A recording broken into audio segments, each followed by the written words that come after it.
Welcome everybody. Second session of the day, a really important one, especially if you're planning on going shooting later today and you haven't had a Stop the Bleed class. We're going to do this as an actual class, so you're unmuted and able to come on video. Lonnie's got a slide deck and he's going to do some video presentation. If you're on YouTube, you won't be able to manipulate what you see. But if you're in the Zoom meeting, you can click on Lonnie's video if you want to see what he's doing, and it'll embiggen it so that you can get a close up. And in between things, he'll stop sharing and we'll pin his video there. As you go through, if you can be patient and wait for a break to ask a question, the co-hosts will help sort of manage that. But we're going to leave you unmuted with your video able to be turned on, so that when he gets to the point of demonstrating things, he can tell you if you're doing it right or wrong. On that note, Lonnie, it is all yours, and I'm out of here. All right. Well, thank you. So I just want to start first off by reminding people this is not a certification. This is general information that we provide, and by no means does this make you certified to do anything other than all of this on yourself and your close loved ones. I also want to remind you that in all cases where you provide aid to anybody, do please check out your Good Samaritan laws in your particular states that will guide you on what you can and cannot do within in rendering first aid to people. So the Stop the Bleed class here is a course that was done by the American College of Surgeons, and there are a couple of organizations, bleedingcontrol.org and stopthebleed.org, and the Committee on Trauma. I also want to caution you that there are some very graphic, real photos in this. I'll try and give you a heads up, but if you have a problem looking at mangled body parts, then you may want to turn away from the screen when we get there. Although I do encourage you to look, because if you ever have to use this, you're going to have to deal with that not so pretty sight. So here we go. And again, these are the organizations that are involved in this course.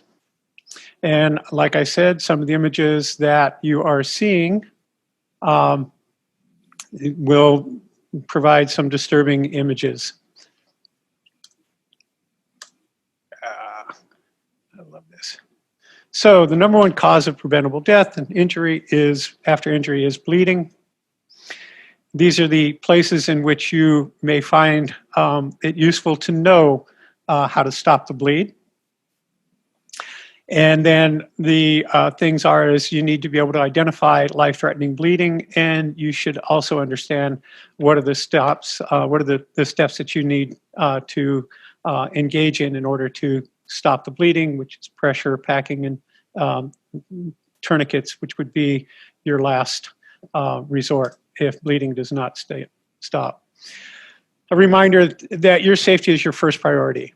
So before you do anything, make sure that the environment around you is safe, and be aware that if the situation changes or becomes unsafe, that you really need to stop and remove yourself from wherever you are. And if you can safely move the victim, do so, but do not risk your own safety and or life in order to render any further assistance. Gloving is important, and it should be in every one of your trauma kits and every one of your first aid kits. You should have gloves. If you get blood on yourself, make sure you wash it off. You don't really need to worry about blood exposure unless you have an open wound on your skin, or if you happen to get blood in any of the mucus areas, eyes, nose, or mouth. So these are the ABCs of Stop the Bleeding, and it's slightly different than what you get when you do your normal first aid class. So the first thing you want to do is you definitely want to alert 911. You want to ascertain the bleeding, where it's coming from, and then when you finally do address that, you do identify where bleeding is coming from, you want to start with a compress. So again, alert 911, call 911. One, know your location and follow the instructions provided by the operator. You also want to provide them with as much information about the situation so that the first responders will be well equipped to deal with whatever the emergency is. So again, in bleeding, you want to find the source of bleeding. You're looking for continuous bleeding, you're looking for large volume bleeding, and you're looking for pooling. These are all indications of severe trauma. There may be multiple places where the victim is bleeding. In the instances of gunshot, you may have a through and through. You also may have an exit wound that doesn't look like it's anywhere close to the entry wound. Clothing may be hiding the life-threatening bleeding, so it's also good to have a good pair of scissors or a sharp knife in order to open up clothing or remove clothing. So bleeding, you get bleeding in extremities, arms, and legs.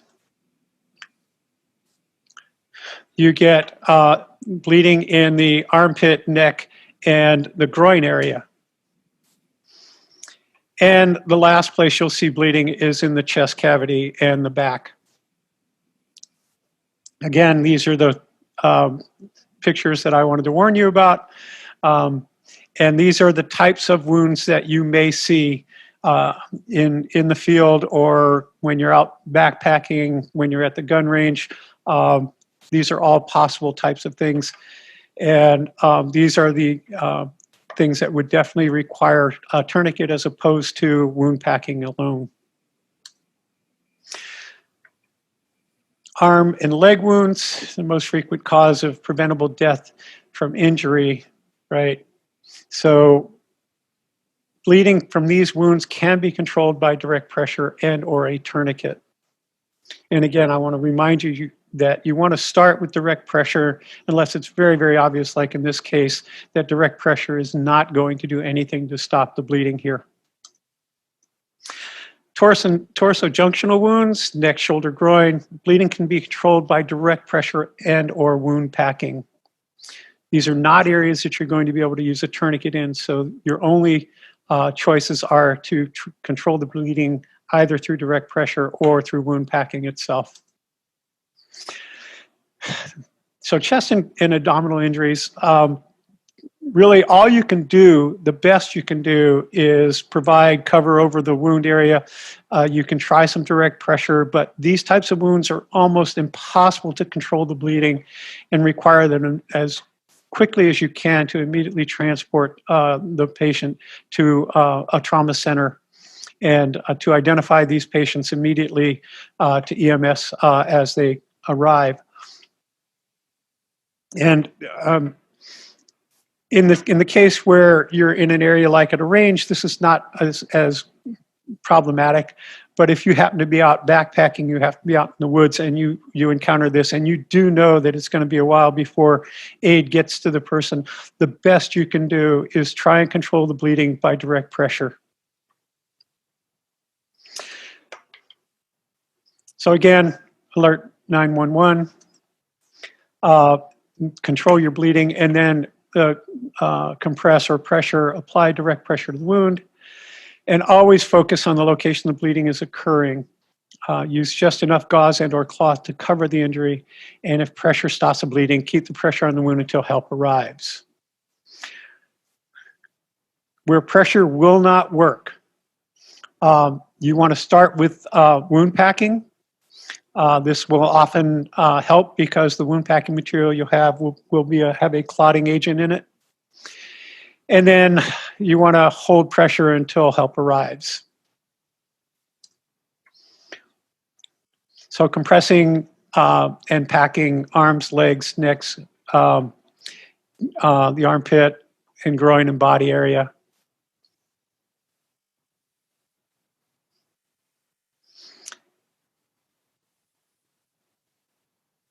So these, again, are the three areas that you would find that you're going to need to control bleeding in most of the time.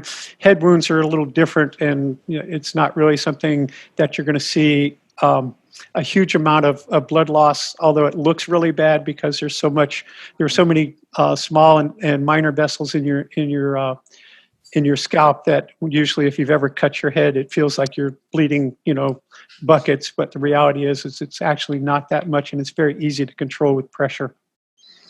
But these are the areas where you're going to see major blood loss, and these are the areas that you're going to have to pay attention to in a major trauma event. So hemostatic dressing, these are the things that you will use that have clotting agents in them. The most common one is quick clot, sometimes referred to as combat gauze. And this is something that works really well unless, of course, you happen to have somebody who is on some kind of a clotting medication, in which case the cascade of clotting is interrupted. So quick clot does not always work. You're going to want to look at some of the other things, which are basically Celox and Cheetoflex. This is a material that is made from highly refined shellfish. And it's so highly refined that even if you have an allergic reaction to shellfish, it's not going to happen under this. That's at least in all the studies that have been done. So again, compress and tourniquet. You want to apply this 2 to 3 inches above the wound. Do not place it on the elbow or on the knee. Tighten the tourniquet until the bleeding stops. Do not remove the tourniquet. This is always a question that people have, and that is, shouldn't I loosen the tourniquet, so that I don't damage the limb and they have to lose it? You can leave a tourniquet in place literally for hours, and there will not be significant tissue damage to cause a need to amputate or compromise the limb. And you should never, ever remove a tourniquet once it's been put in place until the patient is at a hospital where qualified professionals can then take the tourniquet off. You can apply it to yourself and to others. It can be applied over clothing. And here's the thing, when you do this on yourself, and I encourage you to, and we'll demonstrate that stuff, it's gonna hurt. You're really trying to stop bleeding from a major artery. And for that to happen requires a huge amount of pressure. You're going to compress that artery against whatever bone it passes next. And in order to do that, you're going through muscle, and you're going to have to really, really clamp down on it. And if you can't stop it with the first tourniquet, you're going to have to apply a second tourniquet. You're going to apply it slightly above the first one. So these are the types of tourniquets that are most commonly used. My particular thing is my recommendations are the Soft TT, the CAT, and the SAM XT. And I'm going to demonstrate all of those, and I'm going to show you a couple that if you buy a trauma kit and it comes in it, get rid of it and spend the $30+ for either a CAT or one of the Soft TT wides or the SAM XT.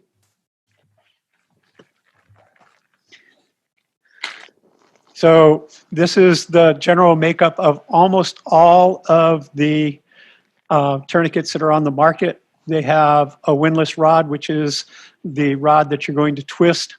It has a clip that holds it in place.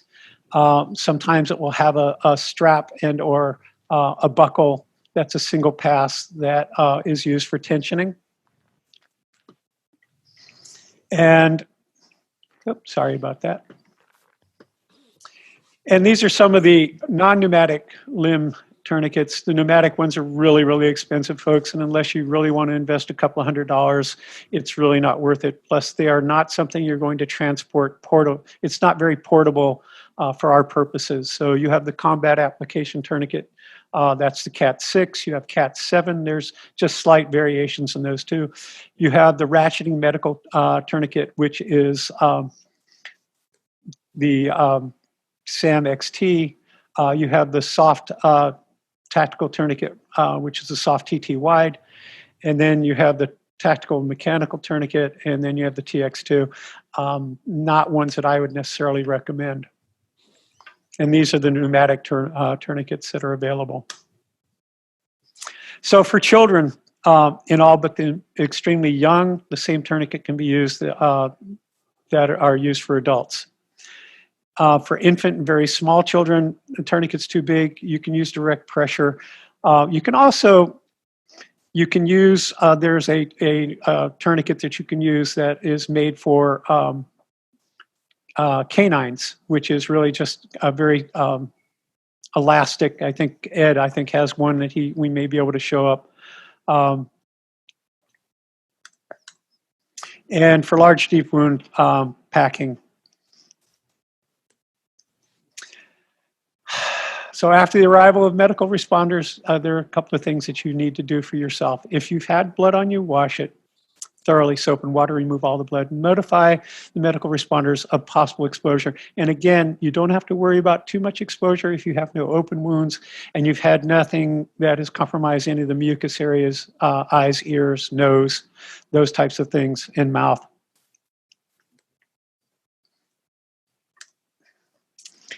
So your personal safety, alert 911. You want to find the bleeding. You want to compress with pressure and or packing, and then compress with a tourniquet. And if you have questions and you're looking for more information, bleedingcontrol.org and stopthebleed.org. And again, this is really true. It's that the only thing more tragic than a death is a death that could have been prevented. And Stop the Bleed is a #1 way to prevent death in a serious trauma event. So I'm going to unshare my screen. And there we go. So let's just talk a little bit about some of the stuff that you are going to want to think about having that's not mentioned in the Stop the Bleed class in the slides. This is the hyphen vent, and the hyphen vent is really made for through and throughs of the chest cavity. And the reason that these are used is they seal the wound. They don't necessarily stop the bleeding, but they seal the wound and they prevent air movement into the chest cavity, which often causes what's called a pneumothorax, or if it compromises the lungs, it's called a tension pneumothorax. And this is a piece of equipment that actually has a one-way vent that burps the air that is trapped in the chest cavity. And there are 2 of them, and it's mainly meant for through and throughs. So you slap one on the front, slap one on the back, and you wrap it in a bandage, and it holds in place. And then in terms of, these are the 2 different types of clotting materials. This is the quick clot, better known as combat gauze, and this is the Celox. This is when you, if you're working on somebody where their normal clotting cascade has been disrupted, and by using medications that are blood thinners, this is something you want to have available. In terms of the different tourniquets, this is the Cat 7, and this is the let me go this. This is the soft TT wide, and this is the SAM, and then this is the soft tactical, which I really don't recommend because this buckle right here is a real pain. It's got a little tension screw on it. I don't know if you can see it. You got a little tension screw on it. It's got a little clamp button on it. Once you clamp it in place, you tension down so it doesn't slip. And it's just really not useful. And then for some of you that buy trauma kits and they come prepackaged, they come with what's called the RATS tourniquet. And I would really not recommend a RATS tourniquet whatsoever. So I'm going to go ahead and demonstrate a couple of these. The most common ones and the ones that I would recommend are the Cat, and I used to recommend the soft TT wide, but I have been looking at this SAM XT, and I actually think that it works really well both. If you only wanted to have one tourniquet, this works really well for both self-application and application to a patient. The soft TT wide is more difficult to self-administer.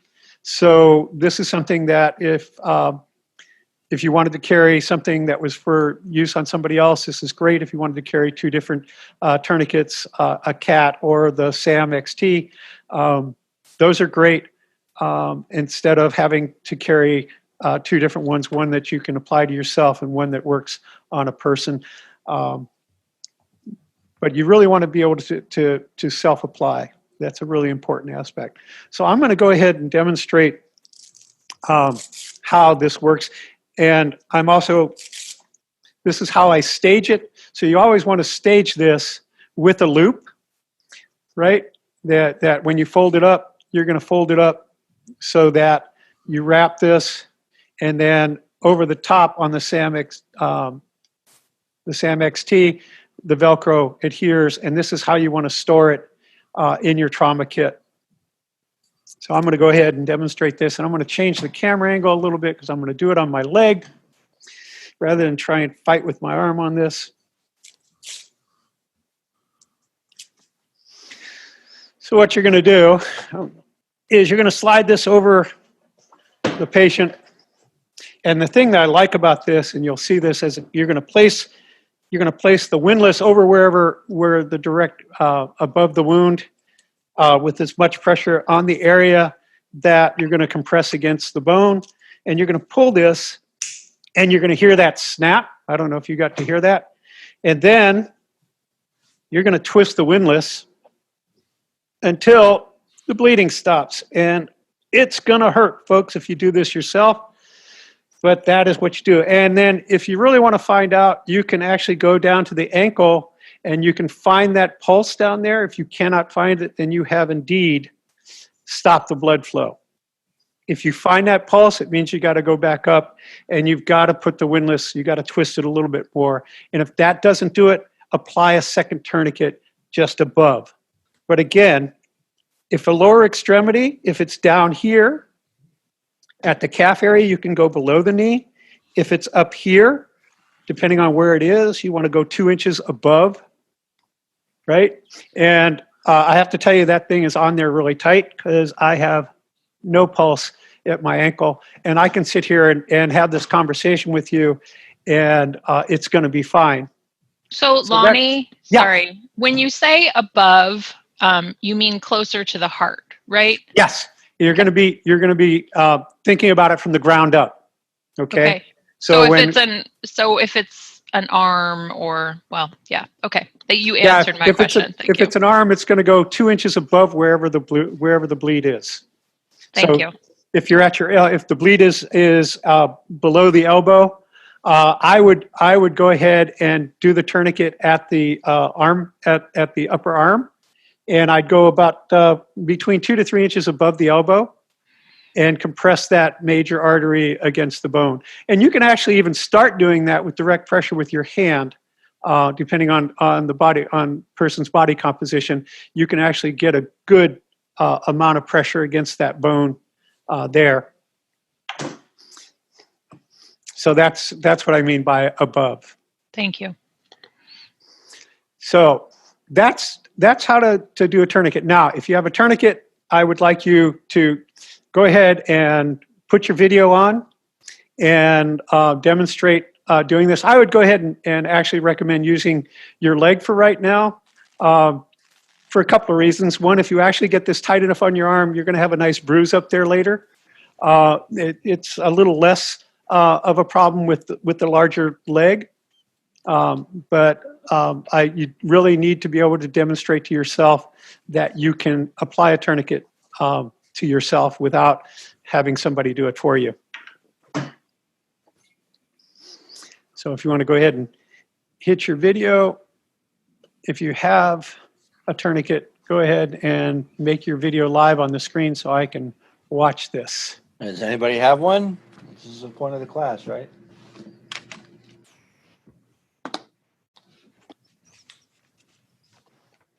Wow, don't everybody jump at once. I'm sorry, I don't have one. If you guys could recommend as a new shooter, if you guys could recommend like a pre-made trauma kit or post a list maybe in Discord later of things that I need to buy, that would be really great. So, Says you can anybody hear? Can everyone hear me? Or Yep, no? sure can, Okay. Jason. So I can't do it on my leg because my webcam is up on the screen. So Okay. Do it on your own. but I do have the soft TTY. Okay. And I have done dry practice on this as well, and I do agree it is kind of hard to do it on yourself, especially on my arm, Right. because it's. I mean, see, because like you kind of can't really tighten it with just the one hand. So here's the thing I'd recommend. This is often a problem that people have. If you take your wrap from under your arm as opposed to over the top as you're trying to tension, that does you'll actually be able to get better leverage. Yeah. It's not going to be perfect, but it is a lot easier than trying to pull it over the top. You have much more muscle strength to pull down than you actually do above your shoulder. Yeah, that makes sense. Okay, so I've got that. And this is something I mentioned in chat. When you do it when you do it under the clothes or like directly on the skin, which I know it's a little hard. There are these pinch points right here, and it hurts really bad. But yeah, so I've got. It's kind of the windlass is kind of not in a great position, but I can windlass, and then the little latch is down here if I can get to it. Which again, like I said, this was I mean, I just need more practice on doing it. But there's the actually I'm gonna have to. And that's one of the things about the soft TT is a couple of things. Is one is it's a little harder to self-administer because of that end catch. Actually, getting that windlass into that end catch is really hard to do on your own. It's a lot easier when you're doing it to somebody else. Right, and that's kind of I found that out after I got it, and then was playing around with it myself. But so here's what it looks like, and I've got this twist, and it's pinching really hard. Yep. And then I snap it in, and then it's there. Right. And now I can't feel my pulse. I can't feel my pulse. So. And that's the thing. You really when you apply a tourniquet, to an open wound, it's pretty easy to see if you've stopped the bleeding. But if you really want to know if you're applying this the right type of pressure when you're doing your own demonstration or trying it on yourself, checking for pulse is really the best way to do it. Yeah, by the way, I still have that tourniquet on my leg in case people are wondering. Yeah, so that's thank you for the recommendation on the Sam XT. That this was something that I got this for camping and basically outdoor work, and I've tried to both practice self-administration on both my leg and my arm, and like I said, doing it with especially if you do it directly over the flesh, those pinch points can start to really hurt after a while. Yeah. And that's a question often that when you apply a tourniquet to somebody who's still conscious, and you start to apply that pressure, it's going to hurt. I mean, first off, the wound area is going to hurt, but you're going to apply pressure, and they are not going to be happy, and will often fight you. So here's the thing I'll tell you, that you wait, about 45 seconds, they're going to pass out if they're bleeding enough. And then go ahead and put the tourniquet on. They'll probably survive.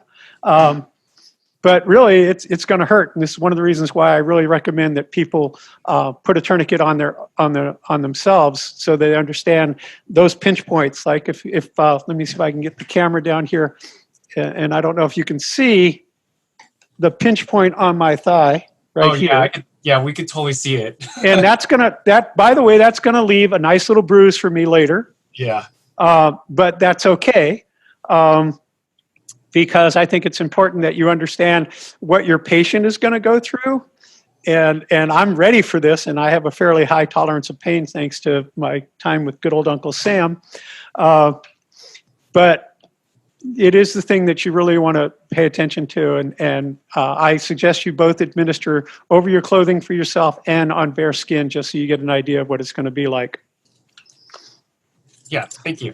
So any other questions about tourniquets? Oh, Danielle, the thing I'm going to tell you is that I don't know if we still have it or if we're going to have it again in the store, but LGC sells a ankle trauma kit that has pretty much everything you need for yourself or to use on somebody else. One of the things I will suggest, and this comes from my time in the military, and is never use what you would use on yourself for a person, because if anything happens to you, you have no way of administering aid to yourself unless you're carrying spares of things. And most of the time we're looking to limit how much stuff we have, which is why the ankle kit that LGC sells is really, really useful, because it's out of the way. You're not carrying it on a belt. You're not having to carry a big pack or anything like that. And it does suffice for your own self-administration. But you really want to be careful, depending on where what your situation is, and the potential for you being injured. You want to have enough to take care of yourself. So one of the things I would tell you is, if you're out with friends and they go to the range, you should suggest that they buy a trauma kit and bring it with them, so that if something happens, you can use theirs. It's the first thing. Even before I went to my medics training in the military, your basic training, the first thing they tell you is use the other guy's bandaging before you use your own. You got to keep it for you.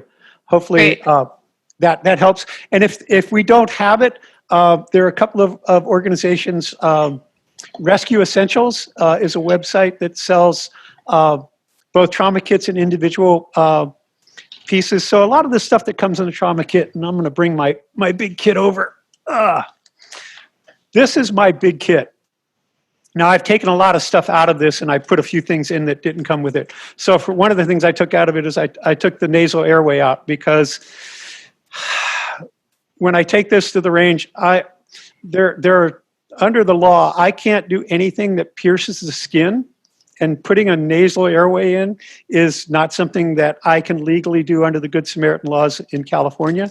And I'm not a certified paramedic or EMT any longer, so I can't even use that.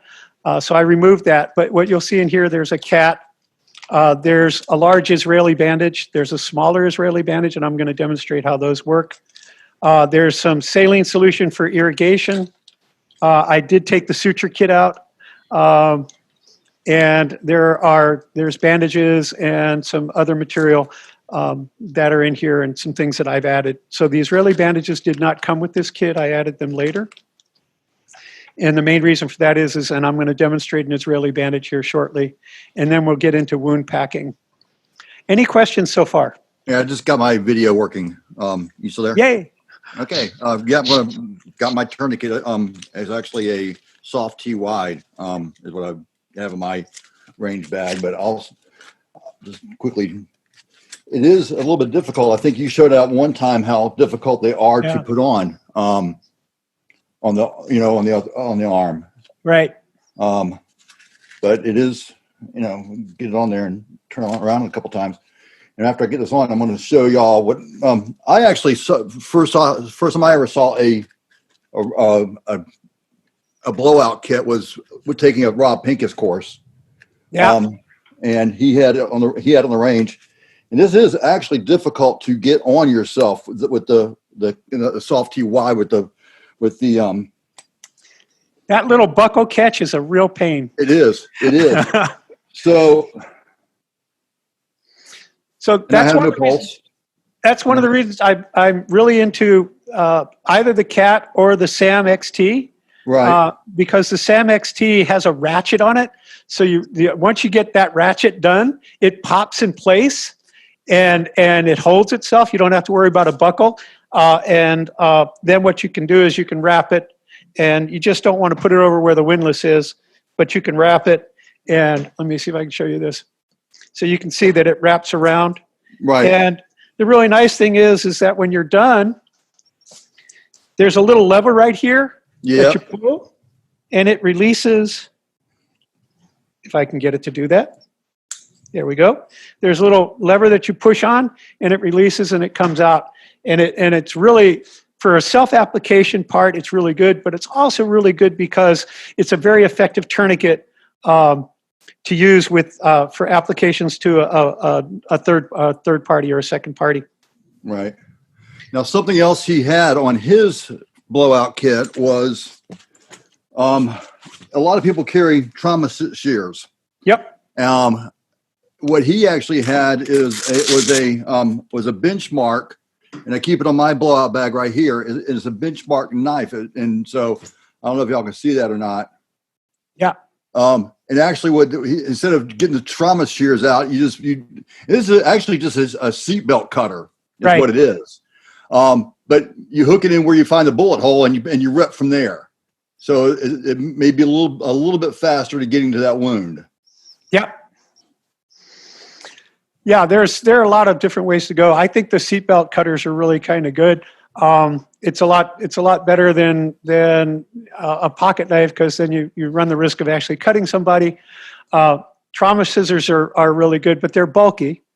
And so when you're talking about something that's really portable, which I think when Rob talks about it, he talks about being portable and small enough for you to carry with you wherever you go. I Right. actually have 3 different kits that I use. I have one that I keep in my range bag when I'm at a local range, and it's a much larger kit. I have one in my car that's a slightly less complex kit than the one that I keep for the range, and then I have one that I carry. It's in my case, it's a tourniquet that I carry on my belt, and that's just like if I roll up on something that it requires a tourniquet. I'll have that, or for myself. But those are all really the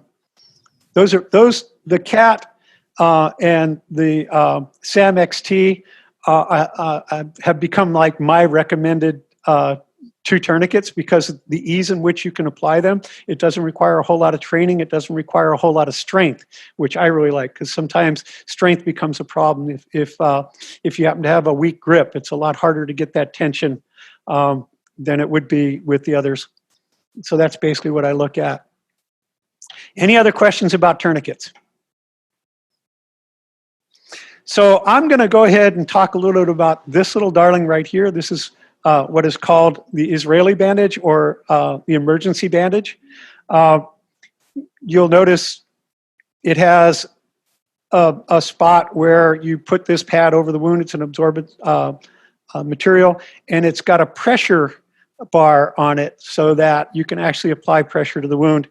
And the way this works is, I'm going to go ahead and do this one more time and move my camera and show this. So the way this works is you put the bandage over the dressing, and this normally comes with a small string that's threaded through all of this, so that you don't do what I just did, which is drop the little round ball of material.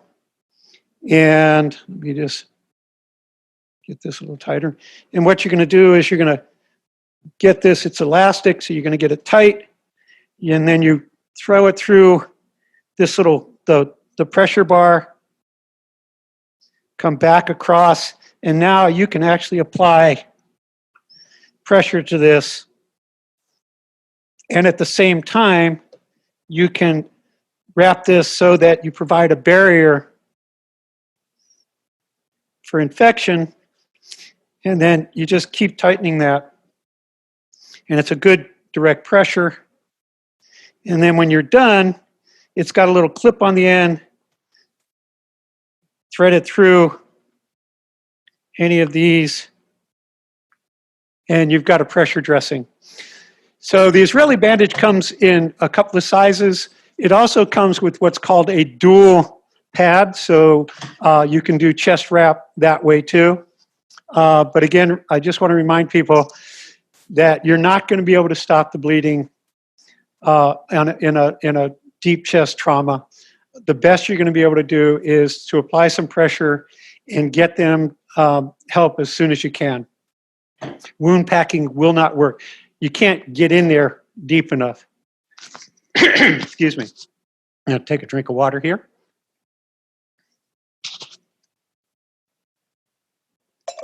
Even if you could put your finger down in the wound and feel where the bleeder is, you might be able to put your finger on the bleeder, but you really can't sustain that for very long.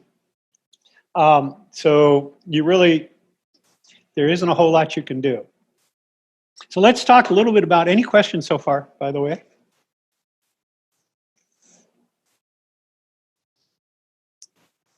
Nothing so far.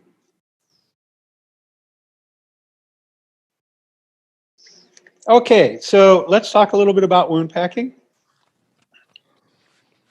And there are a couple of things about wound packing. There are punctures or entry wounds, and there are there they are. And there are major lacerations, deep lacerations. So the first thing you're going to want to do is, and this is my body dummy in case you're wondering, and you can go ahead and get like a pool noodle or something like that, and you can use that for practice because purchasing the actual body dummy stuff is really expensive. I think the cheapest I saw was for some of the body material is about $375, which the club is willing to pay me for some of the stuff that I get to teach this class, but I don't think they want to do that. So we're going to go ahead and glove up.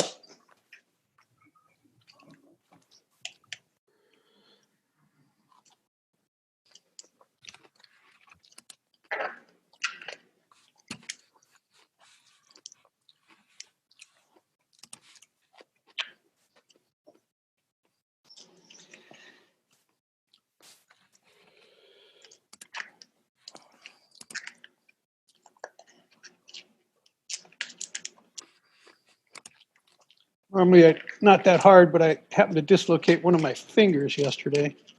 So it's a little sore and gripping is not that easy.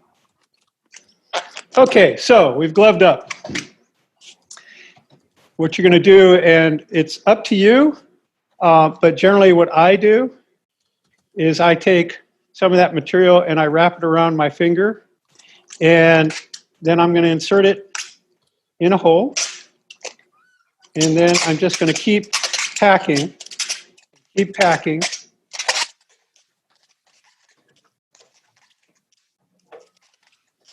you're going to keep packing. And there's these clotting material come in. You're going to have way more material than you're going to need. And when you can't pack any more in, you're going to take the rest. You're going to put it over the wound, and you're going to apply pressure. And that's wound packing. And then for a gash, it's the same basic thing. And again, take and wrap some around, stick it in, and then continue to pack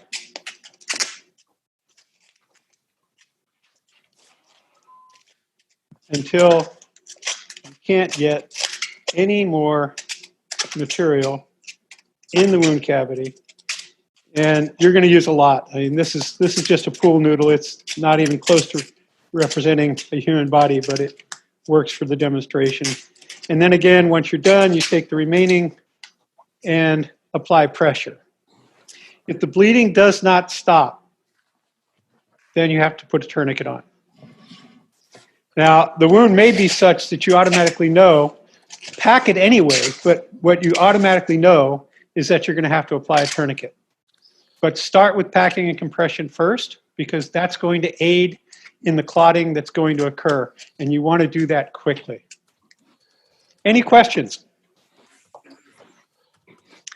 Cool. Actually, Lonny, I have a leading question because I already know. Okay.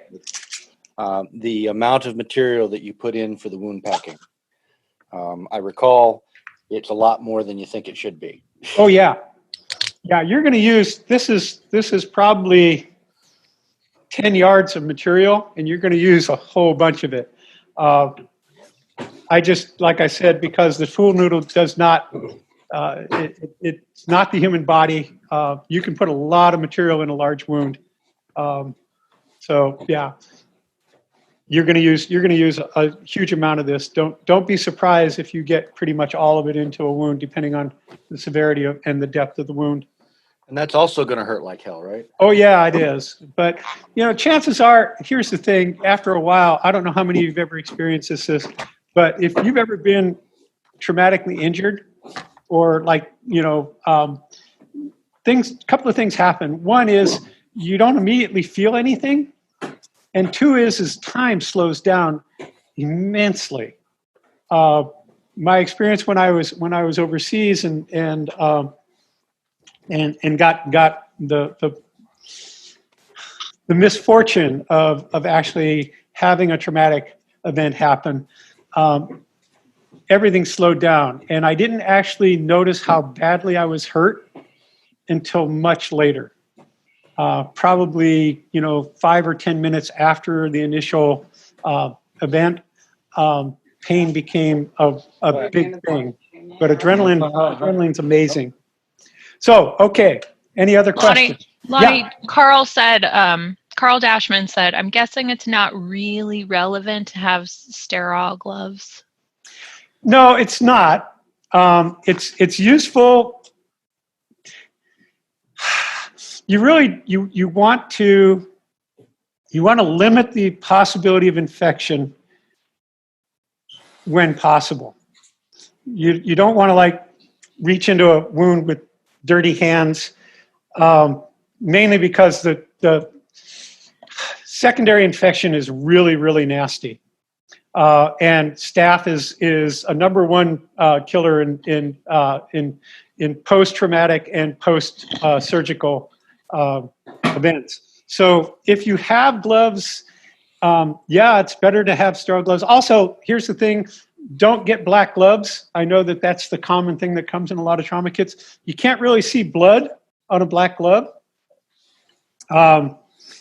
So brown, blue, white.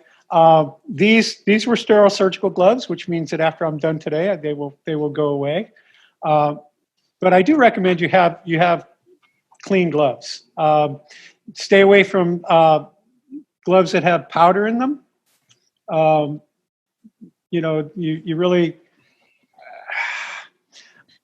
if you ask me, I don't glove up with anything other than something that's come sterile out of a pack. But that's just me. It's not, you kind of have to go with what you know and what you have. If you have gloves and they're sterile, use them. If you don't have sterile gloves, but they're clean, use them. But remember, your job is not just to stop the bleeding, but your job is to prevent secondary infection. And they're there to protect you. Yep, and they are there to protect you. So let's talk about removing gloves. So what you're going to do is you grab the glove with the other gloved hand, right? And you pull that sucker off, and these are really tight.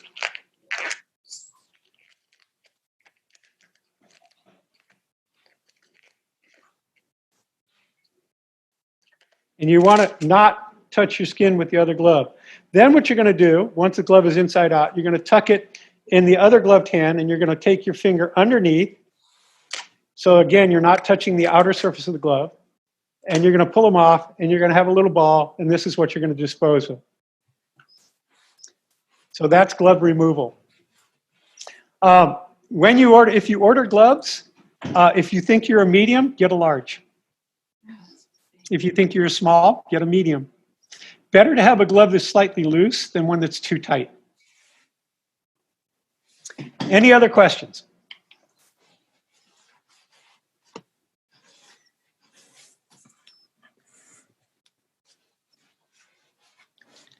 Wow. Okay. I have a quiet audience. There's a little discussion in the chat about latex versus nitrile gloves, but they're kind of debating amongst themselves. Do you have stay away from latex. Great. I mainly stay away from latex because, oddly enough, a lot of people have an allergy to latex. So the nitrile gloves are what I use. And if you went to any of the major suppliers of first aid equipment, they do not offer latex gloves.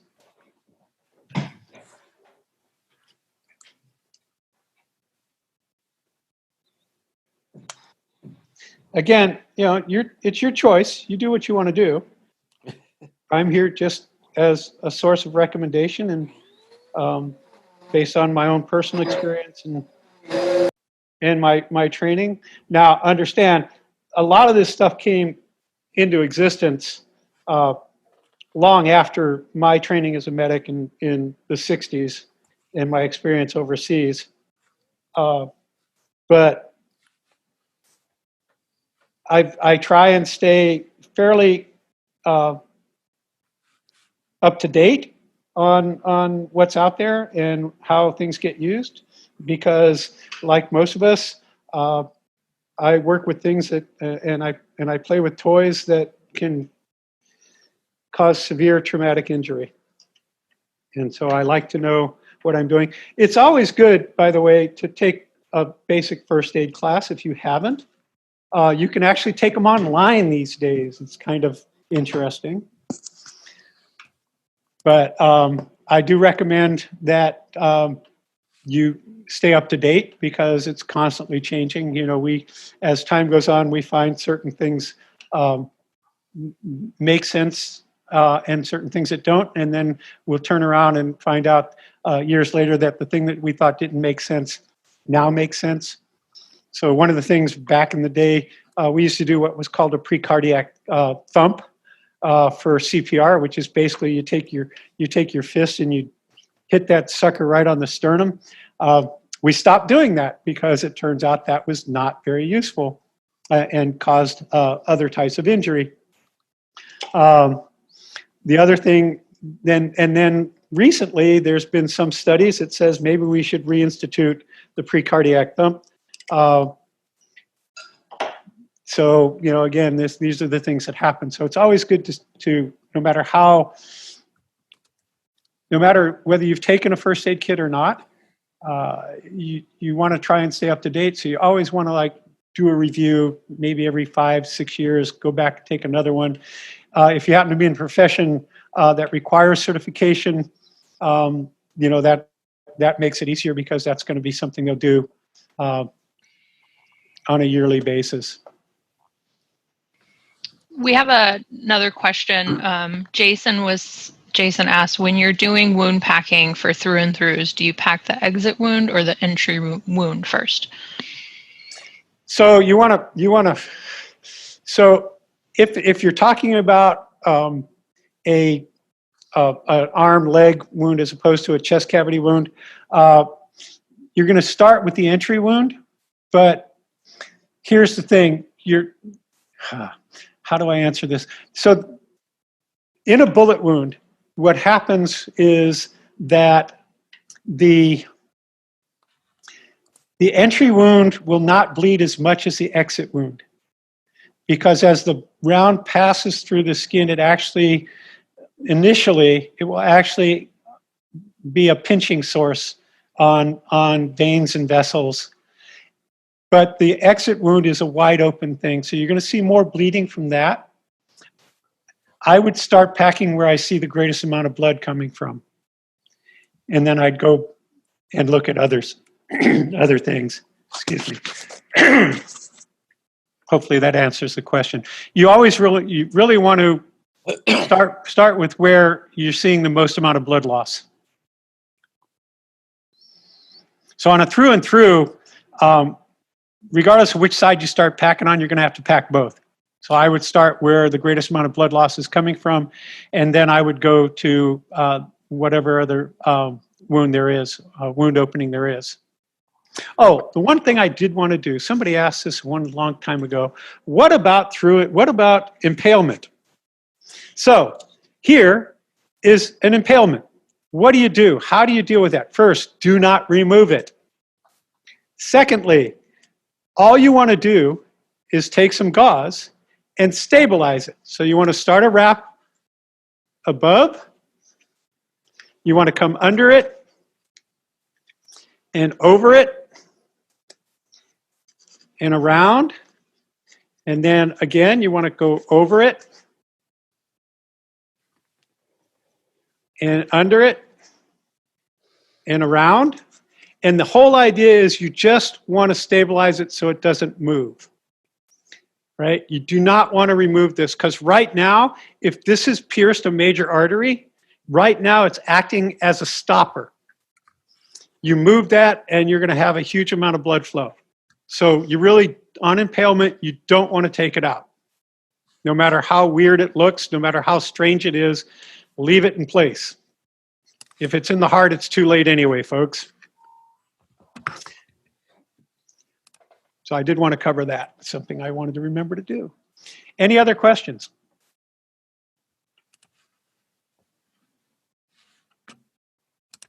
No other questions in the chat box and nothing on Discord. Cool. Again, there are a couple of suppliers out there. Rescue Essentials is one. Their prices are actually pretty decent. My Medic is another. Both of them pretty much handle the same stuff. The prices will vary. One of the cautions, if you're an Amazon shopper, if you're paying, like $15 for a tourniquet, you're getting ripped off with something that's not going to work very well. There are a lot of knockoffs out there. I would definitely make sure that you're getting good stuff and avoiding getting something that, like, you can get something that's called a cat tourniquet on Amazon for, I think, $15, and it will fall apart on you when you try and use it. The stitching is inferior. The overall material is inferior. So again, you want to stay away from that. If you end up with one, throw it in as a, practice with it and Yep. wait till it falls apart. Yeah. Okay. So again, the thing about Grainger, there's a little thing in the chat. Yeah, the prices are weird, and it's hard to pick a kit. Here's the thing you might want to do is think about what you want in your kit, and buy the parts individually, because you're really not going to save a lot of money anyway. And then every one of the suppliers, My Medic, Rescue Essentials, all sell just the packs themselves. And so you can equip your own trauma kit and first aid kit as you see fit. And again, Rescue Essentials is considerably cheaper for their packs than My Medic is. But both are really good companies to work with. Well, if there aren't any more questions, we can go ahead and wrap up a little early, I guess. Yeah, that works for me. Carl said he had one that I missed. I asked him to retype it. He says in Motorcycle Mags, they talked about the Hour of Stone. I'm a huge motorcycle rider, and I got to tell you, that's After an accident. yeah, I'm not sure what they mean by stone, Carl. That's a new one on me. So I do carry a kit on my motorcycle when I travel.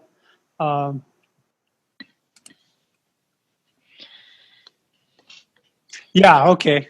So that's true. I mean, it's actually in a major trauma event, you have less time than that, Carl. If you have a major bleeder, if you don't do something within the first 2 to 3 minutes, you're probably going to lose the person very quickly. Major arterial bleeding is intense, and so yeah, it doesn't take long before you lose enough bodily fluid, enough blood to where it's not recoverable. That's why I say when you're first dealing with somebody and they're going to argue with you about putting on a tourniquet because it hurts, and they'll fight you, just like I said, wait about 45 seconds. They're going to pass out. The loss of blood will eventually cause them to pass out. You still got some time to go ahead and tourniquet and do the things you need to do, and more than likely that will save their life, and they can thank you for it later. Well, this is going to be up on YouTube. It's whatever the same link is that it is in Discord. It's going to be the persistent link. So if folks need to review it, that's great. Also, remember, we've got one from a couple of months ago that Lonny did. So a couple different places you can refresh your memory. I do recommend getting the pool noodle thing out and practicing the wound packing. And maybe, Carl actually suggested maybe filling it with water so that you can see all the stuff coming out, because it gets messy. And then, as well as that, there was a follow-up panel between Lonny, Alessandro, and Carl from a couple of months ago as well, where we went into a fair amount of detail on kits and contents and some of that follow-up, some of the same types of questions that were happened here. Yeah, one other thing I wanted to cover is sometimes people ask you how often should you rotate material out of your trauma kit. If you look down right there, Yep. you're going to see the expiration date. And this is true on almost every packaged piece that you're going to have. This is on the hyphen vents. It's on your clotting material. It's anything that's packaged that would be used. Like, so for instance, on my Israeli bandages, you'll see down here, it says it's good until 2027. I think it's the 4th month of 2027. So when you do your trauma kit, you got a lot of years. Most of these go 3 to 5 years. But you do want to stay on top of it. You want to keep tabs on it. Also, if you have any kind of medications like Advil or Excedrin or Tylenol or any of those have use by dates. You really want to pay attention to that. Things for like bee sting, the kind of stuff that you carry in a day-to-day first aid kit. You really want to stay on top of its expiration date, so that you don't have a expired material that will not perform the way it's meant to perform. Great. Two things. One, if you do come across a tourniquet that you can use for practice, and you are on the Discord server, we can share screens there. So I'm sure we can make time if somebody acquires one. Anytime, doesn't have to just be this weekend. And we'll probably do another one of these. Well, we're going to do another one of these tomorrow. So if you think any questions or you manage to find something, come tomorrow and do it again. And don't forget about the YouTube channel with that follow-up. And then the last thing but not least is, obviously this is useful for more than just getting shot. Yep. And folks, by the way, I take useful criticism well. So if there's something that you think I missed or some way that I need to present this differently, fire me off something in Discord, and I'll happily integrate that into any of my future presentations on this. I promise not to be angry at you. This time. Ed doesn't believe me. Yeah, he promises this time, but you only get one pass. All right, so everybody say thanks to Lonny. Thanks all for showing up.